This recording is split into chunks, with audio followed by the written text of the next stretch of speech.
दोस्तों, हर कोई अपनी जिंदगी में कुछ कर गुजरना चाहता है और भीड़ से हटकर खुद की पहचान बनाना चाहता है। ऐसे ही दोस्तों, आज एक कहानी जरिए आपको एक नई ऊर्जा से भर देते हैं तथा निराशा को दूर भगाते देते।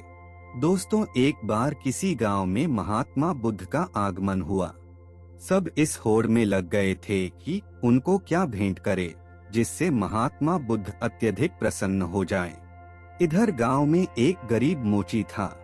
उसने देखा कि मेरे घर के बाहर के तालाब में बेमौसम का एक कमल खिला है।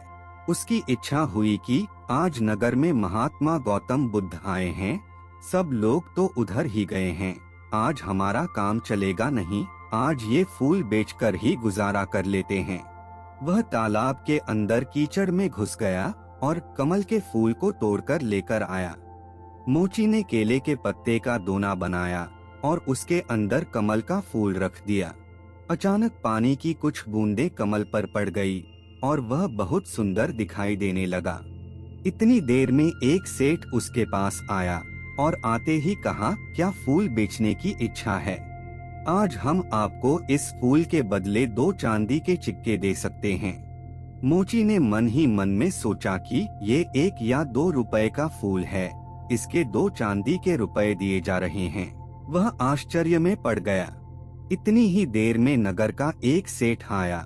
उसने कहा, भाई, फूल बहुत अच्छा है, यह फूल हमें दे दो, हम इसके बदले 10 चांदी के सिक्के दे सकते हैं। मोची ने सोचा, इतना कीमती है क्या ये फूल? नगर सेठ ने मोची को सोच में पड़े देखकर कहा कि अगर पैसे कम हो तो मैं और भी ज्यादा दे सकता हूँ। मोची ने सोचा, हर कोई आके इस फूल का दाम बढ़ाता ही जा रहा है, क्या बहुत कीमती है ये फूल?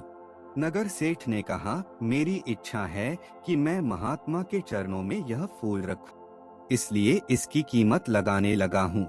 इतनी ही देर में उस राज्य का मंत्री अपने वाहन को लेकर वहाँ पहुँच गया और कहता है, क्या बात है, कैसी भीड़ लगी हुई है? सब लोग कुछ बताते इससे पहले ही उसका ध्यान उस फूल की तरफ पड़ गया। उसने मोची से पूछा, यह फूल बेचोगे? हम इसके 100 सिक्के देने को तैयार है, क्योंकि महात्मा बुद्ध आए हुए हैं। ये सिक्के तो कोई कीमती नहीं है। जब हम यह फूल लेकर जाएंगे तो सारे गांव में चर्चा तो होगी कि महात्मा बुद्ध के लिए मंत्री ने फूलों का भेंट किया और हमारा नाम ऊंचा रहेगा, हमारी बहुत ज्यादा चर्चा होगी। इसलिए हमारी इच्छा है कि हम फूल का भेंट देकर स्वागत करेंगे। मंत्री मोची से बात ही कर रहा था कि अचानक थोड़ी देर के बाद बहुत बड़े राजा महाराजा पहुंच गए।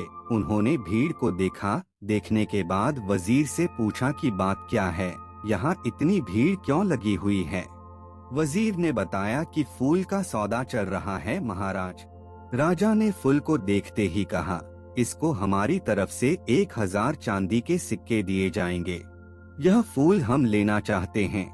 गरीब मोची देखा कि हर कोई आकर इसका दाम ज्यादा ही बोल रहा है। मोची ने अचानक कहा कि लोगे तो तब जब हम बेचेंगे, हम बेचना ही नहीं चाहते इस फूल को। राजा के मन में सवाल आया कि आखिर आप इस फूल को बेचना क्यों नहीं चाहते हो? मोची ने कहा कि जब महात्मा के चरणों में सब कुछ न कुछ भेंट करने के लिए पहुंच रहे हैं, तो क्यों ना ये फूल इस गरीब की तरफ से आज उनके चरणों में भेंट होगा। फिर भी राजा बोले, देख लो, 1000 चांदी के सिक्कों से तुम्हारी पीढ़ियां जिंदगी तक तैर सकती हैं। गरीब मोची ने कहा, मैंने तो आज तक राजाओं की संपत्ति से किसी को तैरते नहीं देखा है, लेकिन हाँ, महान पुरुषों के आशीर्वाद से तो लोगों को जरूर तैरते देखा है।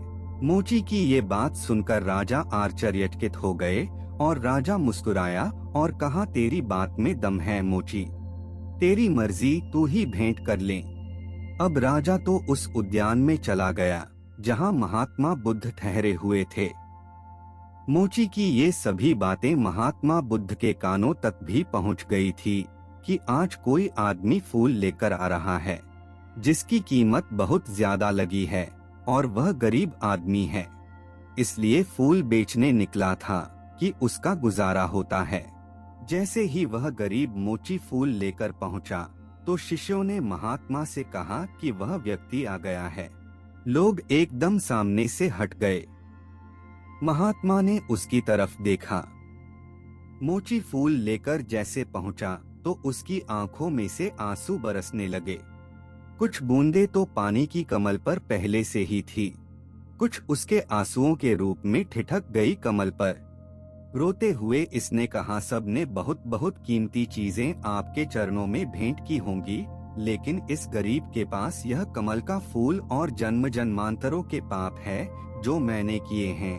उनके आंसू आंखों में भरे पड़े हैं, उनको आज आपके चरणों में चढ़ाने आया हूँ। मेरा ये फूल और मेरे आंसू भी स्वीकार करो। महात्मा के चरणों में फूल रख दिया। गरीब मोची घुटनों के बल बैठ गया। महात्मा बुद्ध ने अपने शिष्य आनंद को बुलाया और कहा, देख रहे हो आनंद, हजारों साल में भी कोई राजा इतना नहीं कमा पाया जितना इस गरीब इंसान ने आज एक पल में ही कमा लिया। इसका समर्पण श्रेष्ठ हो गया। इसने अपने मन का भाव दे दिया। उम्मीद करता हूँ दोस्तों आज की कहानी आपको पसंद आई होगी। पसंद आई हो तो वीडियो को लाइक और चैनल को सब्सक्राइब जरूर करें। धन्यवाद।